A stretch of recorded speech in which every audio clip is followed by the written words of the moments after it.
મોરબીમાં ગંદકી હવે કોર્ટ સુધી આવી પહોંચી છે। અત્યારે દર્શક મિત્રો આપ જોઈ શકો છો, કોર્ટના મેઇન ગેટથી શરૂ કરી ઠેઠ સેવા સદન અને કોર્ટ ન્યાયાલયની અંદર સુધી આ ગંદકી પહોંચી ગઈ છે।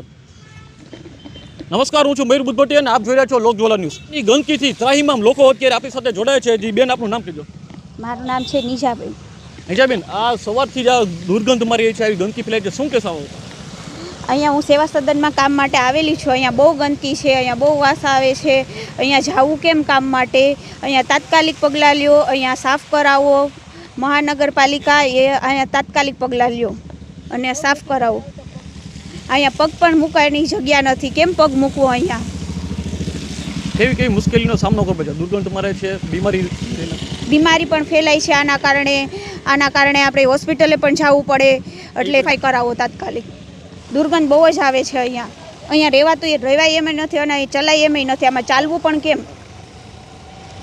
અમે નોકરી કરીએ છીએ, મજબૂરીથી અમારે આવવું પડે એમ છે, પણ હવે અહીંયા આવવું પણ કેમ? અહીંયા હલાય પણ એમ નથી। હા, બાળકોને પણ અહીંયા માંદગીનો સામનો કરવો પડે એમ જ છે। બાળકો પણ અહીંયા ચાલી શકે એમ નથી, વડીલ પણ ચાલી શકે એમ નથી। બહુ ગંદકી છે, તાત્કાલિક આના પર એક્શન લેવું પડે એમ છે। મારું નામ મૌલિક પટેલ। મૌલિકભાઈ, આજ રોજ સવારથી જ આવી દુર્ગંધ મારી રહી છે, ગટર અહીંયા ઉભરાઈ રહી છે, આપ શું કહેશો? અમે ડોક્યુમેન્ટના કામ ત્યાં સેવા સદને આવ્યા છીએ। સવારનું આવું જ છે, એટલી દુર્ગંધ આવે છે કે અહીંયા 2 મિનિટ ઊભું રહેવું પણ એટલું મુશ્કેલ છે કે વાત ના પૂછો। અને પાણી એટલા ભરેલા કે ખાડા કે શું ત્યાં કાંઈ ખબર જ નથી પડતી, એટલા પાણી ભરેલા છે। આ બાબતે શું માંગો છો?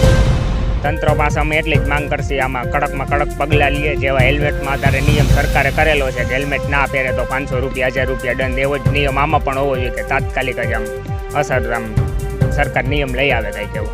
એટલી વાત છે કે સરકાર દ્વારા જ્યારે હેલ્મેટ લઈને આવો કાયદો લાવવામાં આવ્યો છે, ત્યારે પબ્લિક પણ એમ કહે છે કે જ્યારે આરોગ્ય ઉપર જ્યારે જોખમ આવી રહ્યું છે, ત્યારે તંત્ર ઉપર પણ આવો કંઈક કાયદો લાવવામાં આવવો જોઈએ।